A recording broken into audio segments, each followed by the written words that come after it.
Good morning, everyone. Thank you for joining us. I'm Lee Checkstedt from Century 21 Canada, and we are here today launching our Be Relentless Webinar series. Every day for the next 21 days, we will have a webinar here on Facebook Live at this time. We are thrilled to be launching it today with Robbins, and we have exciting presenters lined up for the entire next month. So we hope that we will create a community here where you can come ask questions, learn something during this time of business unusual. Before we get started today, I do want to introduce Todd Chyak, the VP of Operations for Century 21 Canada. Todd, I will turn it over to you. Good morning. Good morning, Lee. Thank you. To all of you out there, first and foremost, I hope you and your family are healthy and safe. I want you to know that at Century 21 Canada head office, our primary focus through this is to take care of people first, putting health and safety above all else. And while we've all been working from home for over a week, I can tell you with absolute certainty that our entire team is working harder than we ever have to ensure the C21 brokers and agents will get through this and come out of it stronger than ever before.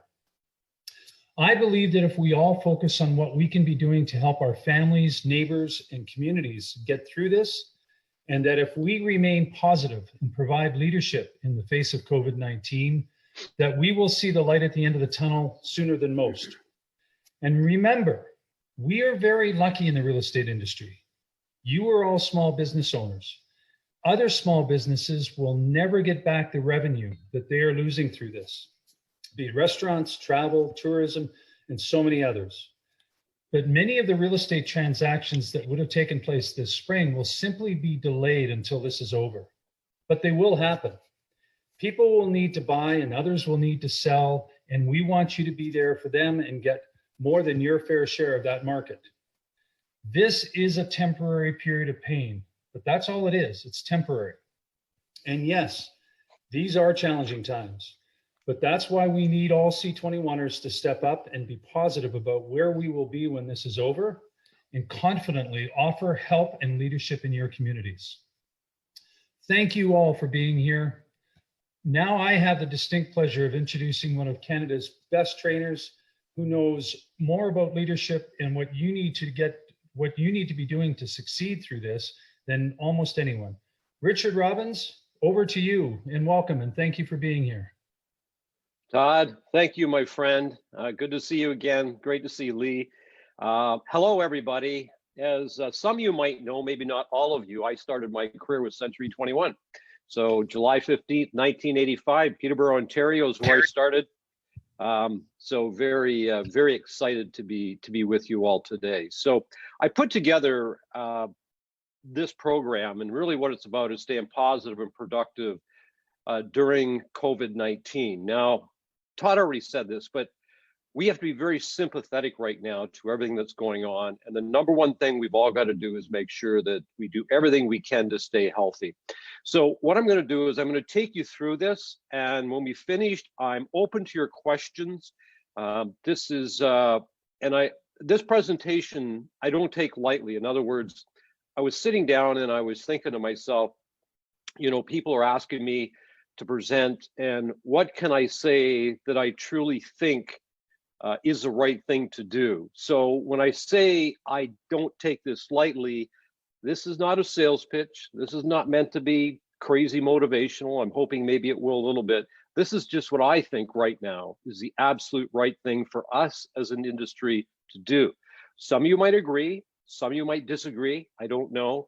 Whatever is okay. This is just what I feel is the right thing to do. So thank you for being with us.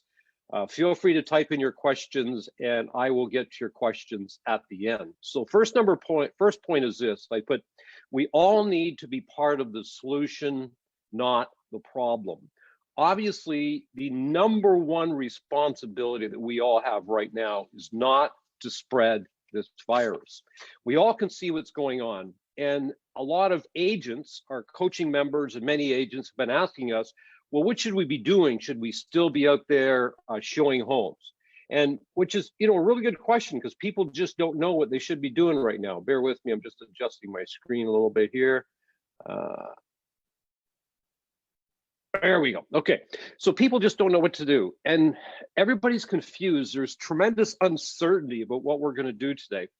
And uncertainty is an interesting emotion because uncertainty breeds fear. When we're uncertain, we're in uncertain times, we tend to get scared. You know, we worry about our health, we worry about our finances, we worry about our customers, we definitely worry about our family.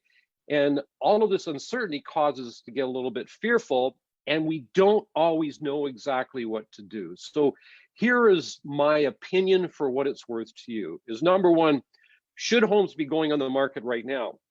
I think in some cases they probably have to. Now, again, you got to conform with whatever the local rules are, but there's many people out there that have bought a house, and because they bought a house, they have to sell theirs. Maybe it's in a really busy market, and obviously they want to buy before they sell. And then there's other people that have sold their house and they need to buy.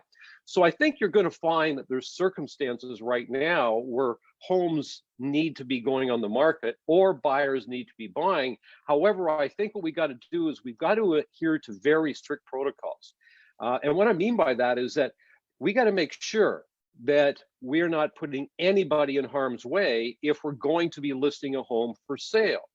So an example of that, if you list a home for sale today, I'm going to suggest that maybe the people who own the home, if it's not vacant, should not be living in that home while it's for sale. Now, I know this can be difficult, but it could be a suggestion that you want to make. I do think it's probably advisable now to be doing virtual showings. Like, why is it that everybody needs to go see the house? I would much rather see everybody doing virtual showings right now. And then maybe if they like the house, maybe make an offer, and they could make that conditional on maybe going and seeing the house physically, or at least narrowing it down with virtual showings to maybe if they're looking at, say, 4 or 5 or 6 homes, and what you do is you narrow it down and say, we're only going to go see your top 2. Obviously, a lot of our coaching clients right now are doing open houses, and I still think it's a great time to do open houses. But to do open houses, they need to be virtual. You should not be doing public open house any way, shape, or form. If you are showing a property, or if you do have something listed for sale, there should be no piggyback showings, right? In other words, you should never have 2 people looking at a property at the same time. And what's interesting, I'm finding right now, actually I had a number of calls this morning with people all across Canada in different markets and trying to figure out what is going on. But you want to know something? There's still activity out there. There's still homes that are selling. There's still homes coming on the market. There's still buyers that bought to buy. So I think what we got to do is we just got to make sure that if we're going to move that direction, we need to be very, very cautious and continue to be part of the solution and not part of the problem. Now, some of you might say, well, I don't think we should be listing homes right now. And that's okay. But understand that if the public wants to list their home, because they're under pressure to list their home, then they're going to list that home with somebody. Whether we think they should or they shouldn't, our job is still to serve the public. We owe our fiduciary duty to them, but we have to do it in a very, very responsible way. You know, I look at homes today, especially if they're empty, you know, you could leave all of the lights on 24/7, you could leave all of the cupboards open, right? And that way people can walk through, and we're calling it, you know, walking through with your hands in your pocket like I am right now, so nobody's touching anything. And maybe if you do that, you know, the only thing they might need to touch is maybe the banister if they're going up and down the stairs, which you could quickly sanitize right afterwards. But these are the type of protocols that you're going to have in place. There's a great tool, it's called iGuide. And I would strongly suggest check out iGuide. Now, there's other tools as well. Obviously, we've got a lot of, you know, 3D right now. We got virtual tours, we got Matterport, iGuide. There's many of them out there you could use. And this is probably also an opportunity for us to get really good at certain technologies that maybe we're not as good as we could be at, or technologies we've always been interested in learning. Okay, so the first one is this. We need to all be fully responsible, and we need to be part of the solution, not part of the problem. And maybe talk to other people about being part of the solution, not part of the problem. The second one is this. In these times, I think we need to stop selling and we need to start helping. Now, here's what's interesting. I get a number of emails every day, as you do, from companies that are trying to sell me something. Now, I will say that they have settled down a little bit. I'm not getting as many, but I'm telling you, I'm still getting some. And when I get an email right now from some company that hasn't changed their marketing approach, right, that is just doing what their original strategy was, and they're trying to sell me something, I tell you, I just unsubscribe right away, because I want nothing to do with a company that right now is out in the world trying to sell everybody something. I want everything to do with a company that is out there trying to help people right now. See, this is where we come together as one. Whether we come together as Canadians, we come together as, people with Century 21, we come together as realtors, whatever the case is, this is when we need to come together as one. And what we've got to do is we've got to do it anything we can do right now to help people. Now, there's something called being ethically opportunistic. And ethically opportunistic is where that doesn't mean that you might not do deals. I'm not saying, when I say stop selling, okay, what I'm saying is there's only certain people that should probably be putting their homes in the market. There's only certain people that should be buying homes. So there's still opportunity there. Don't get me wrong. There's still opportunity, but it's ethical. You're doing it for the right reasons. You're not saying, hey, this is the time to be on the market. What a great opportunity we got. And I'm sure none of you would do that anyway. But when I say stop selling and start helping, what I'm talking about is this is where we can show our true colors. See, it is said that in the most difficult times, your character is not created, your character is revealed. So what's happening right now is we all have a brand. RRI, our company, has a brand. Century 21 has a brand. You have a brand. And what's going to happen right now is you're going to deepen your brand. People are going to find out who you really are right now. Now, by not doing anything, sitting back, that's probably going to have a neutral effect in your brand. But by stepping it up and saying, you want to know something? I'm going to go out into the world. I'm going to help. I'm going to help. I'm going to help. Even though I got all this stuff going on in my own world right now, I got the kids home from school. I'm worried about deals not closing. Whatever is going on in your world, we all got that going on. But we need, even with that going on, to stand up and help, because that's what leadership is. See, leaders are the one that will get up there and they'll get out in the world and they'll do something about it, right? They're not sitting back waiting to see what's going to happen. They're not watching Netflix all day. They're not watching CNN all day. No, they're getting up there and they're getting out into the world and they're going to do something. They're going to help. So you can help. What about this? What if you went to everybody in your database? And what you do is you reach out to everybody in your database. So here's my recommendation right now to our coaching clients. I say, listen, if you have 400 people, 300 people, 100 people, 500 people in your database right now, these are people that you know, obviously, you have some form of relationship with. Then take that database, and over the next 30 days, now you're probably going to work, let's say 4 weeks, 30 days, 4 weeks. You're going to take a couple days off a week, which means you get 5 days in each week times 4 weeks, that's 20 days. Take the amount of people in your database, divide it by 20, and figure out how many calls you have to make every day to talk to everybody in your database. Now, when you phone them, you don't talk about real estate. Now, they might bring real estate up. That's okay. They bring real estate up, talk about real estate, but do not bring it up yourself. See, we're going to help. We're not trying to sell right now. Now, here's what's going to happen, and I'll tell you what to say in the call in a minute. When you make this phone call, there's a few things going to happen. Number one, people are going to be excited to hear from you right now, right? Because of what's going on. Everybody wants to talk to people. They want to know what they're thinking, what's happening, what's going on in the world. Number two, they're going to be really thankful you called. They're going to appreciate who you are for taking the time to reach out, as you got many other things going on in your life as well. You're going to make them feel better, and you're going to feel better. Now, why are you going to feel better? See, you're going to feel better because every time we do something with no intention, right? It makes us feel better. It's like holding the door open, buying a coffee for somebody. When you do that, the giver gets the most, right? And everybody goes, well, boy, that was nice of you to hold my door open. And you made them feel good, but it made you feel even better than them. That's why when somebody gives you a gift, the greatest thing you can do is say, oh, thank you. Not saying you shouldn't have, because the giver gets the most. So by you reaching out and making these phone calls, you're going to feel good about you. And I always say that right now, one of the most important things I believe for all of us is to do things that make us feel good, right? We got to get into a good mental space. It's like I've been, saying that I'm working out harder right now. I'm in isolation at home, and I'm in my 11th day. I was obviously traveling before this. I came back from the US and I'm in self-isolation, my wife and I both. So I've been working out at least once, sometimes twice a day, about 4 days a week and work out twice a day. And everybody goes, well, boy, you're going to be in really good shape. But I'm not doing it for that. See, I'm doing it because it's going to give me a mental advantage, isn't it? It's going to make me feel good about me. And the most important feeling you have is the way you feel about yourself now. But you making these calls, imagine how good you're going to feel about yourself. And how the call would go is just, hey, Todd, thanks for answering the phone. I just wanted to call. I just wanted to see how you're all doing. What's going on in your world? And Todd's going to tell me, oh, well, I'm working from home. The kids are home. We're trying to manage. We're doing this. We're doing that. And say, I just wanted to reach out. I want you to know that I'm here to help.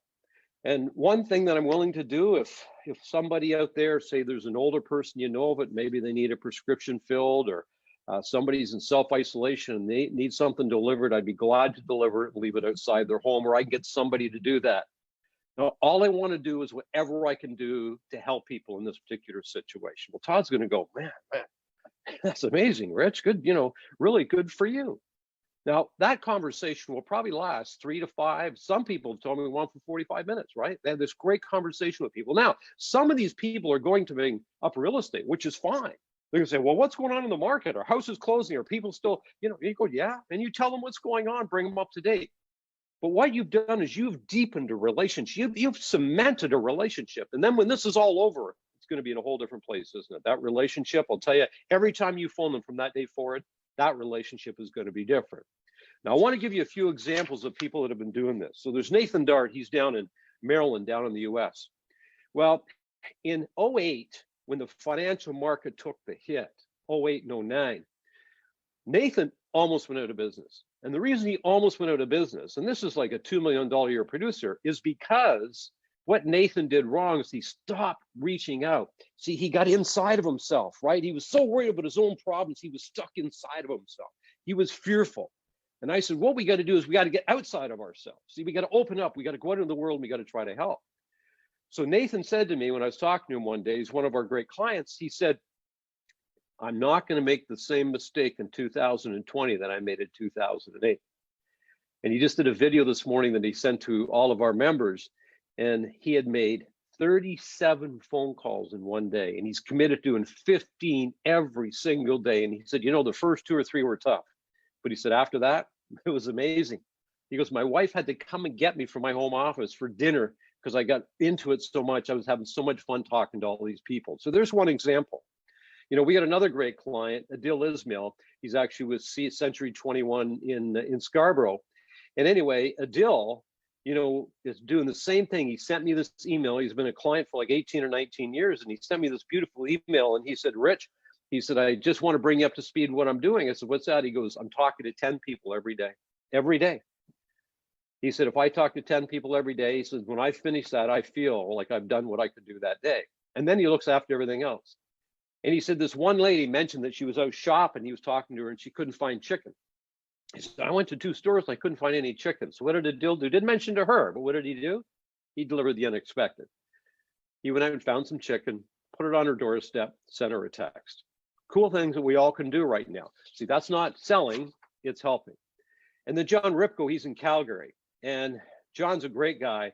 And it was interesting, but he's been a client for many, many years, but he said he's always had trouble picking up the phone. And he's got a big team. This guy does a lot of business. And he said, after I did our coaching member webinar, he said, I made 20 calls, 17 people picked up. And this was his email to me. All were uber pleased to hear from me and even more appreciative of receiving a call and offering to get food or medicine and to see how the family is. Isn't that amazing? Right? So these are the opportunities, right? And how we can help. One other way you can help is not just the phone calls, but I think the phone calls are the big one. And when I say phone calls, I'm not talking about texting. I'm not talking about emailing right now. I'm talking about picking up the phone, right? And talking to people, right? And jokingly, I'm saying this, but for the millennials out there, I just want you to know, we can talk on this, right? Just so you know, just kidding. Or doing FaceTime conversations. But I mean, you're having voice-to-voice or face-to-face conversations, not just texting and emailing. Let's move away from that for a little while, but actually speaking with people. But the other thing that we can actually do as well is we can start putting out great content. So this is also going to be very helpful. So an example of that You know, in Ontario yesterday, they said that real estate is an essential service, you know, that lawyers' offices are going to stay open, obviously, so houses can still close. Well, this is the type of stuff we got to start to push out. So where can you push out content? Well, we got Facebook, we got Instagram, right? We got YouTube, you got your people you can email in your database, right? These are some way that you all can be pushing out content. And there's many more, but they're just some of the big ones right there. Well, what are you doing right now to let people know every single day what is going on? So you can see up there, right? Interest rate updates. Obviously, interest rates are interesting. The Bank of Canada has gone down, but rates aren't changing that much. And in some cases, maybe even a little bit more. And that's because of risk, okay? But legislation changes. Local businesses, change of hours. How can we support businesses right now as well? Right? Ideas to entertain the kids at home, free apps and local resources. Right? How to prepare your home to list. So say, if you're thinking of listing your home when this is all over, you know, here's a little one sheet on what you can do to get your home ready, you know, different things like that. But now we're posting great content. So if you think about it, it's sort of cool. We're reaching out, we're talking to people, which is wonderful. But then even more important is how can we post great content that is real time that people need to know about right now. This is funny. Give them to me. Come here, come here. This is, you got to see this, everybody. My dog, my wife and I are home. This is my dog, Buddy. Hey, Buddy. Okay. So anyway, Buddy was upstairs with my wife, and I think he escaped the bedroom, and he was barking a little bit. So my wife came running down, and she's been going around here trying to catch Buddy. Okay. So we got him. Okay, buds. Say hi to everybody. He's on Instagram. This is Buddy the Office Yorkie. Right here, I'm going to give him to my wife. Hang on.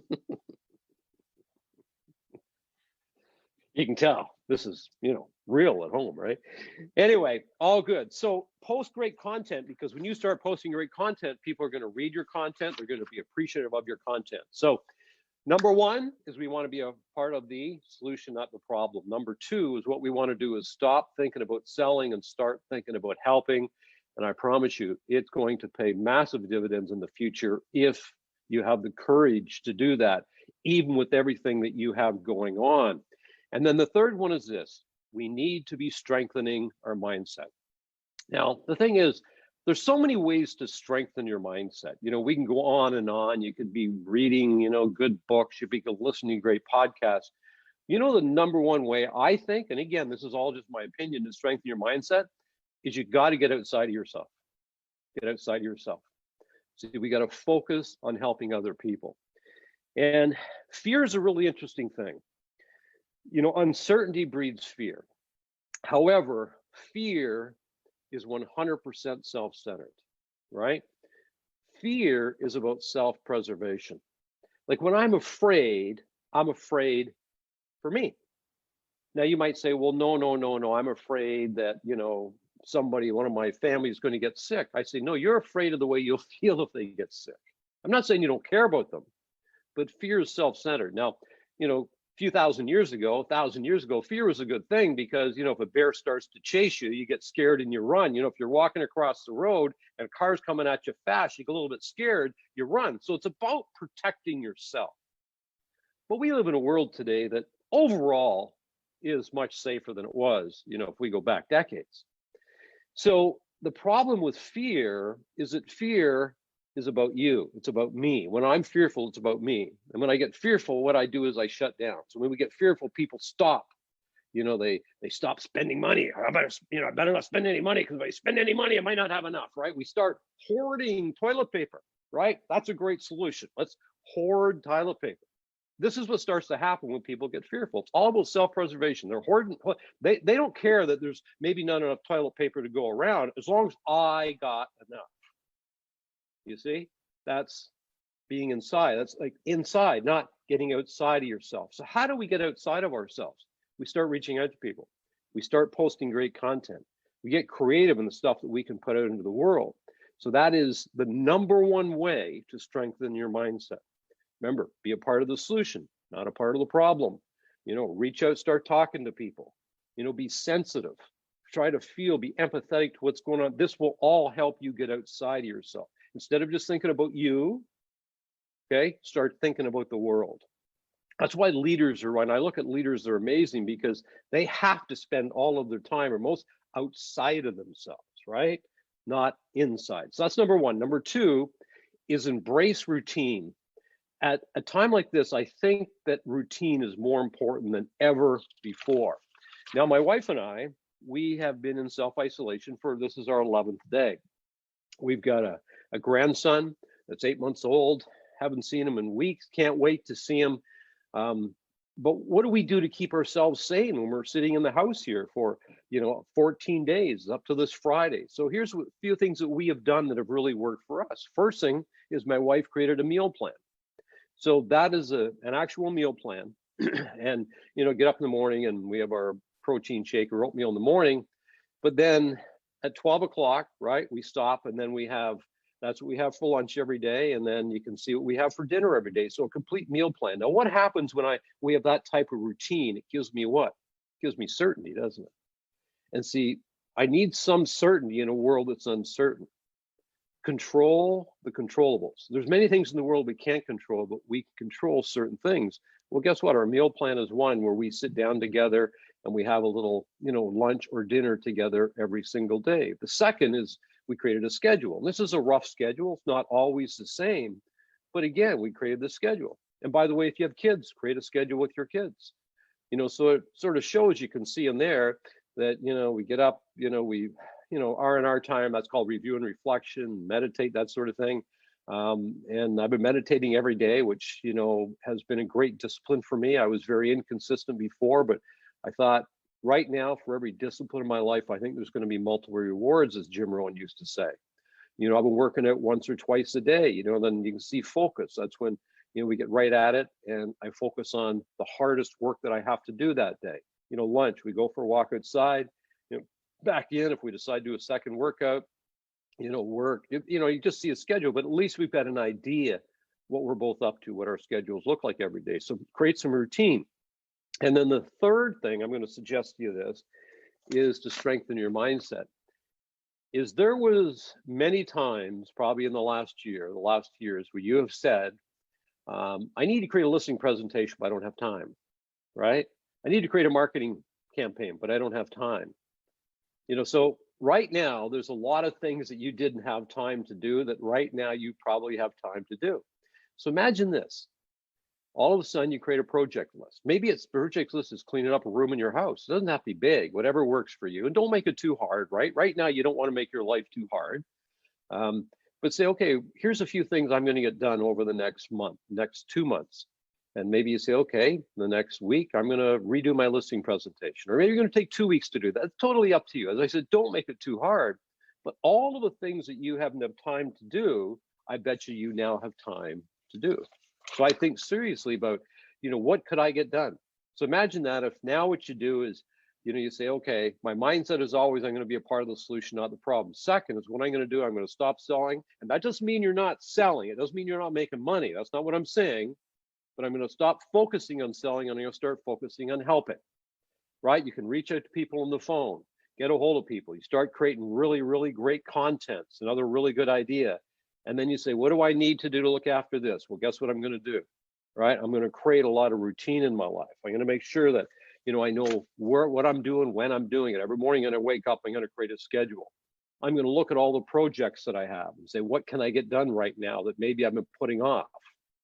And then always remember this, is that everything is going to be fine. Everything is going to be fine. We just all need to be bigger than the situation. And you are bigger than the situation. I've been in this industry a long time. My first house I bought, rates were 17.75%, right? They were trying times. Government was giving money away, trying to get people to buy homes. I was in Pittsburgh in 9/11. Tuesday morning, I was speaking at 9 to 12. And of course, we know what happened. And this guy walked right down the aisle in front of me. And he said to me, the United States was just invaded. Now, you imagine, I don't have a clue what to think. I got 300 people sitting in front of me. I couldn't get out of the US. My wife couldn't get a hold of me because phone lines were all clogged up. Crazy times, right?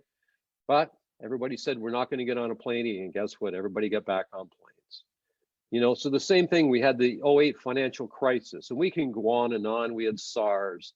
So yes, Everything is going to be fine. It's difficult right now, but we all need to stand up and be bigger than the situation. But remember this, whatever you focus on is going to get bigger. Whatever you give energy to is going to get bigger. So when you're focusing on what's going wrong in your life, it's going to get bigger. When you're focusing on what is right in your life, it's going to get bigger. You know, so what I'm saying there is be careful. Like if we're going to sit and watch the news all day long, probably not a really good thing. Like the way I've got it set up, that I don't even worry about the news. I watch the news 1 hour a day from 6 to 7 o'clock at night. Other than that, I'm not concerned. I have money in the stock market, like probably many of you do. I don't look at what's going on in the stock market till the end of the day, because whatever happened is going to happen. If I focus on that all day long, right, it's going to get bigger in my mind. It's going to be crazy. I would rather get up. I would rather exercise. I would rather feel good about me. I would rather be proactive. I would rather get some focused work done, make my phone calls in the morning, right? Have a nice lunch, spend some time with my wife, take the dog for a walk, get back to work, right? And then 6 o'clock, watch the news and drink 4 or 5 bottles of wine. Just kidding. But anyway, just remember that. We've got to control our focus, and you have the choice to control your focus. Like sitting there going down your Facebook feed all day long with some of the stuff being said right now, not healthy. It's not mentally healthy. So anyway, I hope this was helpful to you all. I so appreciate the opportunity to be with you. I'm a part of your industry. I get what's happening out there. If there's anything we can do to help, please reach out to us. We'd be glad to help in any way that we possibly can. And I'm going to turn this back over to Lee and see if you have any questions at all. Thanks, everybody. Thank you, Rich. We really appreciate the time that you spent also sharing that quarantine calendar. Pretty good. And I also noticed in some of the comments, people were inspired by your meal plan and the 1905 salad in particular. I don't even know what that is, but I'm intrigued. There's a place in Florida. So we actually have a place, my wife and I have a place down in Florida, and that's where I came from when I went into quarantine here. And there's a restaurant called Columbia's. And Columbia's is a Cuban restaurant that serves this 1905 salad. So if you ever see a Columbia, there's one in the Tampa airport, there's one in Clearwater. You've got to go in and try the 1905 salad. Best salad I've ever had. And you can buy the dressing. So we buy the dressing by bottles, 6 bottles at a time. We have it stored here in the house. And my wife makes it once a week. We love it so much. I love it. That's a great idea. We have had a couple of questions dribble in over the course of the last half hour or so. If you do have other questions, please type them in now. I will be posing them to Rich. One of the first questions that came up was, how do you stay positive in your messaging to clients? Because you can't really talk about only real estate right now. And I know you touched on it, try to be helpful. Any other suggestions on the topics you can talk about with people? Yeah, I think, the best thing we all can do is get future focused, right? See, the challenge is anxiety is caused by focusing on what you're afraid might happen in the future. But I look at it and say, all I think to myself, even if I'm wrong, I believe everything's going to be okay. You know what I mean? Like, this too will pass. It's just my complete attitude towards everything. And so I talk to people about that. And I understand everybody's dealing with their own challenges, but from the deepest part of my being, I know that everything's going to be okay. So if I believe everything is going to be okay, and that doesn't mean things will get worse before they get better. It doesn't mean I'm not going to have challenging times. It's not going to mean everything's going to, work out rosy, but everything will be okay. So if I maintain that attitude that everything comes out of my mouth, right, it's going to be a representative of what I believe. Our beliefs cause what we're going to say. So I think we all have to do our very best to take on that belief, and then everything will come out better. Thank you. The next one is kind of a tough one. If you made the recommendation to do virtual open houses, how do you find viewers and buyers for those? Well, to be honest, the best way to do virtual open houses is on Facebook Live. So here's what some of our clients are doing, or we've made some of the recommendations is, if you go to an open house, and let's say you're going to be there from 1 to 1:45, then what you want to do is you want to announce that. Now, you can announce this by sending an email to your whole database, by the way, that we're going to be doing a virtual open house with all the details in that particular home on Facebook Live at 1 o'clock. Then what you do at 1 o'clock is you do a tour of the house. You take them through the house, right? For 10 minutes, roughly 10 minutes. You do a 10-minute tour, and then you stop and you take questions on Facebook Live. Because remember, the cool thing about Facebook Live or Instagram Live, but Facebook Live is they let all of your audience know that you're live. Then you take questions for 5 minutes and answer questions. Then you do another tour for 10 minutes, answer questions for 5. Another tour for 10 minutes, answer questions for 5. So you've done 3 tours of the house. And let's say if you had, 6, 8, 10, 12 people on, that's probably as many as you get through an open house. In some cases, you might get many more than that. So Facebook Live is probably the best place to go because it notifies everybody in your Facebook that you're going to be there, but also you should be doing something before to let everybody know you're going to be on Facebook Live. Great advice, and we're going to be getting that tomorrow. We've got some, that's what our topic is tomorrow, some open houses and some Facebook Live stuff. So another question, inspection clauses, with things being shut down, any recommendations around that, and anything that people should be including in their offers? Or I know you said perhaps don't, or make a conditional offer. Yeah, I do think if people are viewing the house virtually and they do want to make an offer, and let's face it, with the lack of inventory in some markets, not all markets, that people are like, there's still multiple offers happening in some communities, which is pretty amazing. So you make a conditional upon going in and having a look at the home. But in terms, right now, each board is instructing agents to do things differently. So as a company, we don't get too involved in the actual logistics of offers, only because each board quite often, or even province, is making different recommendations.